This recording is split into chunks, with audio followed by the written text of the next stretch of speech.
Breaking news. Breaking news. Breaking news. Côte d'Ivoire, édition spéciale. Le couple présidentiel honore le Salon international du livre d'Abidjan, en sigle SILA. À cette occasion, ils rendent hommage par leur présence à la mémoire de Béchir Ben Yamed. Merci de rester sur CNN.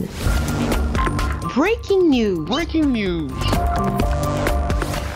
Abidjan-Port-Bouët, le complexe parc d'exposition ultramoderne a fait foule des visiteurs et stands complets d'exposants éditeurs africains. La cerise sur le gâteau, à l'occasion de ce salon international du livre d'Abidjan, est la présence du couple présidentiel avec en premier sur les lieux Madame Dominique Ouattara, première dame de Côte d'Ivoire, qui visite les stands des éditeurs et auteurs d'ouvrages, exposants, et aussi appose la signature des livres d'or pour certains. Photos et selfies avec les exposants qui tenaient à immortaliser cet instant, faisant de ces moments à eux tout seuls une attraction particulière de ce salon en cette date du 16 mai 2024. C'est alors que la première dame Dominique Ouattara s'est rendue sous le chapiteau où à l'occasion se tenait la cérémonie d'hommage à un illustre personnage de la presse africaine, l'inoubliable journaliste et créateur du magazine Jeune Afrique, le regretté Béchir Ben Yamed.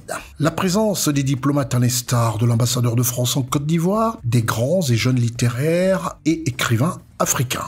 L'arrivée à l'extérieur de la secrétaire générale de la présidence de la République, Madame Assiré Touré Koné, atteste l'arrivée imminente de son Excellence, le président de la République de Côte d'Ivoire, Alassane Ouattara. L'esplanade du parc des expositions d'Abidjan s'ouvre au cortège présidentiel. Il est alors 17h59 ce 16 mai 2024. Le grand chancelier de l'Ordre national de Côte d'Ivoire, M. Ali Koulibaly, aux côtés de Madame Danielle Ben Yamed, accueille son Excellence Alassane Ouattara, président de la République de Côte d'Ivoire. Bien sûr, en présence du ministre de la Culture et la Francophonie, Madame Françoise Romac, très honorée par la présence du chef de l'État ivoirien à cette édition du SILA, parrainée par son ministère. Petite attention du chef de l'État à sa secrétaire générale, Madame Assiré Touré Koné, heureuse du respect de l'agenda présidentiel pour le bonheur des exposants et de la famille à la mémoire de Monsieur Béchir Ben Yamed. Visite guidée des stands où chaque éditeur tenait à présenter ses ouvrages au chef de l'État ivoirien, afin d'immortaliser cet instant de gloire et de reconnaissance par des photos, des vidéos et même des selfies. À certains, le président de la République de Côte d'Ivoire a accordé plus de temps à leur insistance, sous l'œil avisé de la secrétaire générale de la présidence de la République et du ministre de la Culture et de la Francophonie de Côte d'Ivoire. C'est alors que le président Alassane Ouattara s'est attardé devant le tout premier journal inaugural du groupe Fraternité Matin datant des années 60, tout en se rendant disponible pour tous. À chacun,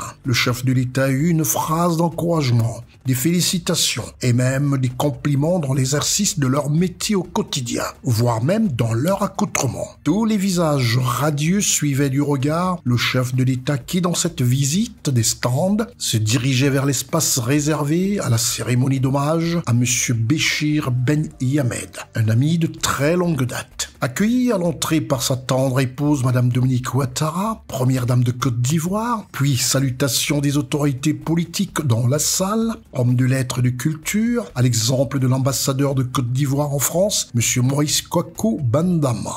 Pour enfin, aux côtés de son épouse, prendre place face au pupitre et donnant dos à la horde des caméras de la presse nationale et internationale, dont CNN, la télévision autrement. Place à la cérémonie d'hommage à Monsieur Béchir Ben Yamed, avec pour maître de cérémonie Ziad Liman, qui en introduction a comblé d'émotion le public par son récit empreint de souvenirs et de proximité. Un rappel historique sur le parcours de Béchir Ben Yamed a suivi sur les écrans géants. Je voulais aussi, avant que le film ne démarre, on est en 2024, essayer de vous transposer à la fin des années 50, au tout début des années 60. Imaginez cette idée complètement folle de créer un journal pour une Afrique qui naissait littéralement de la période coloniale. Une Afrique qui était découpée sur une carte où tout était à faire. Et imaginez cet équipé qui part de Tunis avec un homme qui croit dur comme fer à la réalisation de ce projet.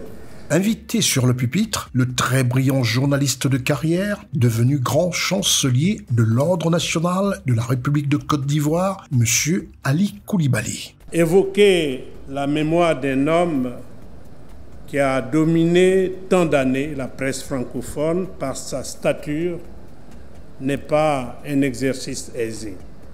Surtout quand cet immense journaliste, féru de littérature et d'histoire, était incontestablement un redoutable entrepreneur qui a su établir un empire médiatique de grande envergure destiné à l'Afrique.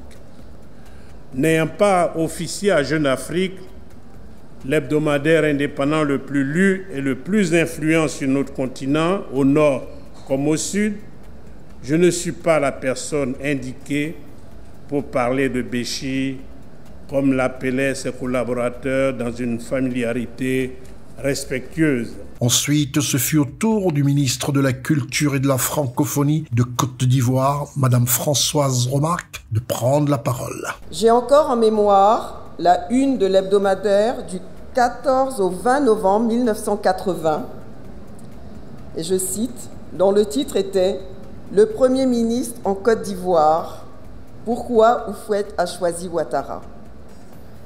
Notre pays était à la croisée des chemins et le président de la République d'alors, visionnaire, hors pair et père de la nation, notre regretté Félix Houphouët-Boigny nous donnait un homme d'État, Alassane Ouattara. L'amitié entre les familles Ouattara et Ben Yamed et Ouattara, est une amitié de 40 ans, une fraternité exemplaire, légendaire, entre deux couples, autour de la générosité, du partage, du don de soi, de moments forts et humains. La prise de parole du docteur Aminata Kane fut très émouvante. Je ne l'ai jamais rencontré, mais je mesure la chance qu'est la mienne de prendre la parole après d'éminentes sommités qui ont eu le privilège de le rencontrer. Mais je l'ai rencontré au fil des pages de ce mémoire que j'ai reçu il y a 2 mois, que j'ai commandé pour le SILA, pour cette rencontre-là, et au fil des pages d'un récit saisissant et poignant, j'ai compris pourquoi ce quadragénaire rencontré hier soir et autour d'une conversation m'a dit « Béchir », c'est ainsi que je me faisais appeler. Pourquoi Béchir ? Parce que Béchir incarnait pour l'étudiant qu'il était le visage de la contestation. D'autres personnalités se sont succédées sur le pupitre et nombreux témoignages ont salué la mémoire de Béchir Ben Yamed. Retour sur le pupitre de Ziad Limam qui, d'un ton affectif de fils, introduit Madame la vice-présidente du groupe Jeune Afrique Média, Madame Danielle Ben Yamed. Je voudrais appeler sur l'estrade ma mère, Danielle Ben Yamed, qui va venir entamer la conclusion de ce moment en nous annonçant une ou deux nouvelles intéressantes. Monsieur le Président, cher Alassane, Madame Dominique Ouattara, cher Dominique, distingués invités, chers amis, je voudrais avant toute chose, avec toute l'émotion qui m'étreint, vous faire part de ce que vous avez fait pour nous ici, ce soir. C'est vrai que c'était mon initiative. Je voulais que Béchir continue à vivre, qu'on continue à se rappeler ce qu'il faisait, mais ça a beaucoup dépassé ce que j'espérais. Donc aujourd'hui, je voudrais vous annoncer que nous posons la première pierre du prix Béchir Ben Yamed, que nous avons toujours voulu créer depuis sa mort, pour qu'il continue à vivre à travers d'autres journalistes qui seront récompensés par ce prix pour la qualité de leur... Donc ce prix va être annuel, et en fait l'idée c'est de continuer ce que Béchir voulait faire, c'est-à-dire valoriser l'Afrique, valoriser les Africains, faire exister l'Afrique sur un plan international, mais vraiment, fortement, et en même temps être un organisme qui va permettre mieux connaître l'histoire de l'Afrique qui existe et que souvent on a oublié, sa culture, la rencontre du nord et du sud qui est importante parce que souvent le nord de l'Afrique et le sud de l'Afrique ne se rencontrent pas. Donc tout ça est l'objet de ce que nous voulons faire à travers le prix, qui sera en fait qu'un symbole de ce que Béchir a voulu faire. Amical, je dirais même fraternelle accolade, dans le respect de la parole donnée. La gratitude à l'apogée en mémoire à Béchir Ben Yamed. Ici, entre Madame Danielle Ben Yamed et le couple présidentiel Dominique et Alassane Ouattara. La photo de famille souhaitée à une stricte représentativité a clôturé cette belle cérémonie d'hommage à Béchir Ben Yamed. Vivement le SILA 2025. L'histoire retiendra. Discours mémorable que Monsieur le Grand Chancelier a tenu pour soutenir la mémoire de son ami, de son frère. C'était une très belle cérémonie. Vivement que ça se répète toutes les années. Vivement que le prix qui a été annoncé, le prix Béchir Ben Yamed, voit le jour et se perpétue. Ce fut un grand plaisir pour nous de voir notre président passer pratiquement devant tous les stands, saluer et on va dire tenter de lire quelques bouquins.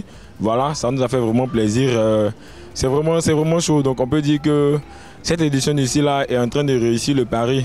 C'était une cérémonie hommage pleine d'émotions, vivante comme il le fallait, qui nous a permis, à travers les différents témoignages, de connaître un peu mieux l'homme, son audace, sa soif de liberté, mais surtout sa vision d'une Afrique unie, d'une Afrique prospère. Concernant l'arrivée du président, nous avons été surprises et très heureuses de rencontrer le président. Nous avons discuté avec le président et il s'est montré très ouvert, très intéressé par nos œuvres et par notre travail. Merci d'être sur CNN, la télévision autrement. Les programmes se poursuivent. Retrouvez toute l'actualité afro-mondiale en ligne et en multidiffusion sur CNN, C-Web Info et plateformes digitales, Facebook, YouTube, Instagram et en simultané sur Radio Voltage 2.